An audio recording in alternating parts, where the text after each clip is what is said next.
Hi everybody, I'm Muchaneta Kapfunde. I'm the founder of FashNerd.com. I am here at the Blue Zone with Christopher Veit, and we're going to talk a lot about the industry and about coming back and, and being part of a community again. Christopher, thank you so much for joining us. We were having a conversation off camera, and we were talking about coming back and how important it is for us to have a physical trade show. I'd love for you to share, some things you were saying to me off camera. With pleasure. Yeah. I feel like it was very courageous to host this trade show in the first place. There was huge bureaucratic hurdles, and a massive financial risk in actually letting it take place. And now that I've witnessed the second day of it, I can only say thank God that it happened. And really, to Sebastian Klinder and to the whole team of the Munich Fabric Start, wow, hats off, because you've pulled off with love to detail here a wonderful show where finally the industry is coming back together in physical and direct human interaction. And that is key. Actual sensation, like feeling the other, like we can do right now. And I wish you could, with us together, to be in dialogue, because we cannot, as a kind of closed, all just virtual reality, looking at our own problems and business cases, really move towards the future. We need to do it together. I agree. I mean, I think when you look at technology, you just mentioned virtual, I really believe that most of the technology is not there yet. And when it comes to the textile industry, some of the people that were showcasing were saying it's important for people to feel the fabric, and I think it's great to embrace innovation. But to actually do business face-to-face, and for an industry such as the textiles, I think it's super important. Yep. So to have Munich back again, and Munich Fabric Start, and everyone here as a family, I think it kind of works. I mean, how have you found it so far in terms of day one and day two? Because I met you yesterday. Yes. I feel like it's actually, because there's a few less visitors, the quality has been reduced by nothing, zero. In fact, because we've all been so disconnected, to an extent we've been connected virtually but not in person, there's a new depth to the interaction, and there's a deeper appreciation for it. People seem to take the personal time more seriously. And because there's a little bit less visitors, it's also less pressured in terms of the time for the conversation. So I think fantastic, absolutely fantastic, and I would never trade it for a digital format. I think the future might be hybrid. We will probably have both, but this is humans doing business with humans, connecting on a human level, and that's a lot of what fashion is also about. See, I think people feel like they need to choose one or the other, but I think you pretty much hit the nail on the head. Why not have both? Why can we not have a physical trade show and then also have a virtual one as well for those who can't travel or won't travel? So people are probably wondering, who is Christopher? Can you tell me a little bit about what it is that you do and what you're doing at Munich Fabric Start? Thank you. Yeah, let me stop me if I say too much. So I'm third generation in a family-owned enterprise. We build equipment for the garment industry. We give shape to fabrics through ironing.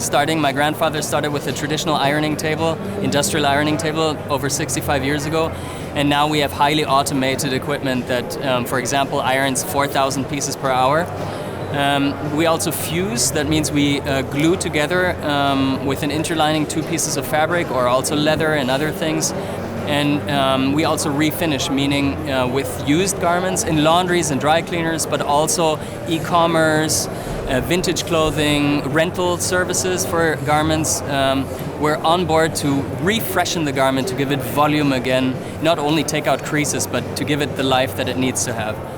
I think that's super important, especially within the rental market, because as some of you most likely know, the rental business is really growing. People are looking at it as a solution to being a bit more sustainable and a bit more conscious with what they're buying.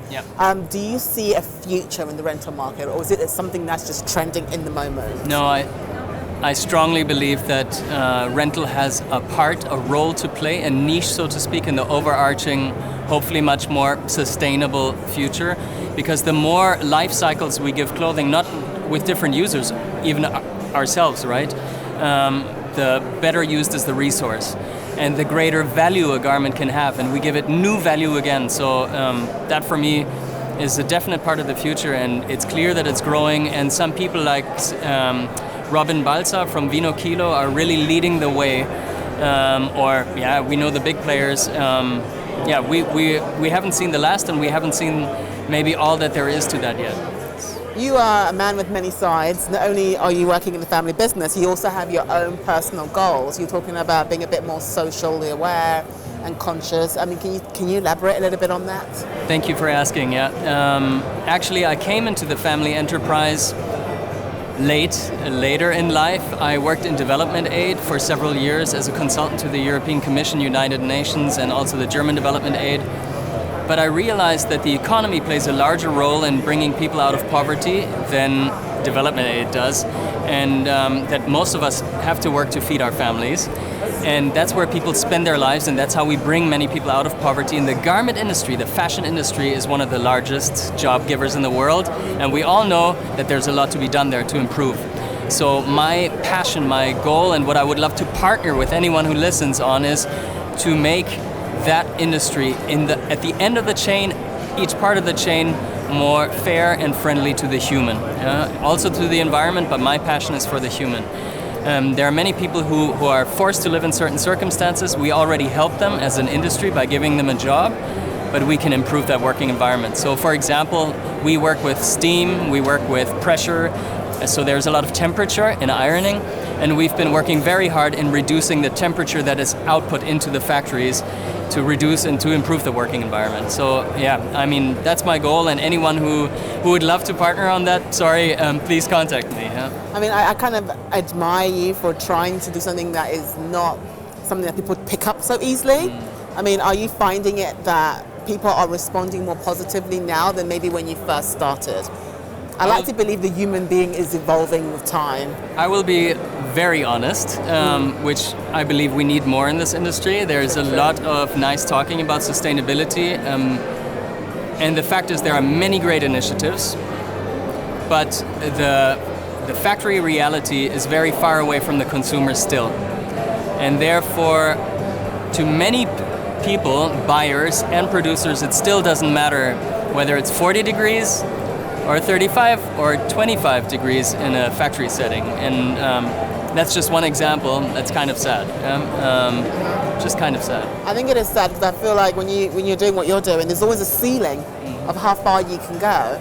And it's about trying to figure out how we can break that ceiling so we can continue to go further. Yeah. But one thing I think that's great is these social media. I think what you're saying about the consumer not knowing, using our social platforms to kind of shame some of these businesses will basically feel the pressure for them to change. So I feel like a lot of businesses have been given pressure. They're not changing because they want to. There's a lot of, yes, correct. The first ones to clean up their act were the ones involved in Rana Plaza and so on, right? But I would love to not have to go the path of pressure. I'm an industry insider, so I don't want to be a bad boy in that sense. I want to be honest and to have dialogue and to say, here's an example. Look how efficient it is. Look that it gives you money. Let's say it honestly. It gives you money by being fair. It helps your business by being more transparent. So that's what we really need to work for toward these kind of lighthouse projects that are not just capsule collections or the one good supplier, but a business model that makes money being fair to the planet and to people. That's the thing. I think you just hit the nail on the head with the business models. Instead of adopting the old school way of doing business, it's no longer the 90s, folks. We need to move forward and adopt more new business models that help us be a bit more conscious of our decisions. Yes. So thank you so much for having this conversation with me. Great pleasure. If you guys would like to connect with Christopher, like you said, he's happy to collaborate. How would they get in touch with you? LinkedIn, for example. LinkedIn is a good time to get in touch with Christopher, and maybe you have a conversation with him about how you can both work together. So thank you again. Great pleasure. Thank you. Thank you very much for the conversation.